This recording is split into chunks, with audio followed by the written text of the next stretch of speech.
السلام علیکم، میرا نام سید حسن علی رضوی ہے اور میں 12 سال کا ہوں۔ میری تقریر کا عنوان ہے انسان اور شیطان۔ یہ مثال مشہور ہے کہ شیطان مارتا نہیں، صرف ہلکان کرتا ہے، وسوسے ڈالتا ہے اور اپنی جگہ بالکل درست ہے، کیونکہ خدا نے اسے اس کی بات کا اختیار نہیں دیا۔ البتہ ایسے وسوسوں کے ذریعے آدمی کو برائیوں پر اس طرح آمادہ کر دیتا ہے کہ انسان خدا کو بھول کر اس کا غلام بن جاتا ہے۔ شیطان پر انسان کا کس حد تک اختیار ہے، جاننا بہت ضروری ہے۔ اس بات سے بھی واقفیت ضروری ہے کہ شیطان کن کن سرکھنڈوں کا سہارا لے کر انسان کو بہکاتا ہے۔ آئیں قرآن کی طرف چلتے ہیں۔ خدا نے شیطان کا ذکر کہاں کیا؟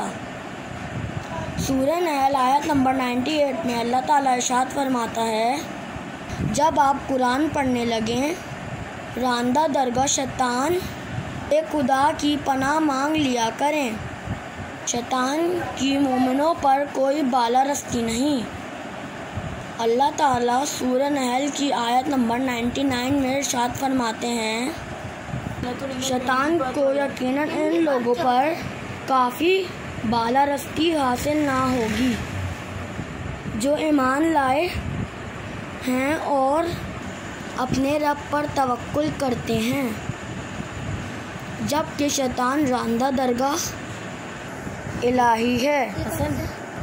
پروردگار سورہ طٰ کی آیت نمبر 116 میں ارشاد فرماتے ہیں، اور جب ہم نے فرشتوں سے کہا کہ حضرت آدم کو سجدہ کرو تو سب نے سجدہ کیا سوائے ابلیس کے، اس نے انکار کر دیا۔ شیطان انسان کا ازلی دشمن ہے۔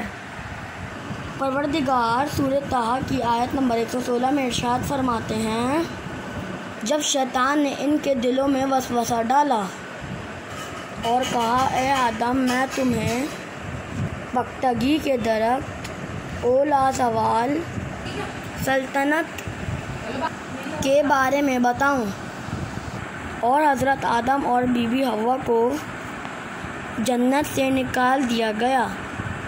شیطان نے ان کے دلوں میں وسوسے ڈال کر گمراہ کیا۔ اللہ حافظ۔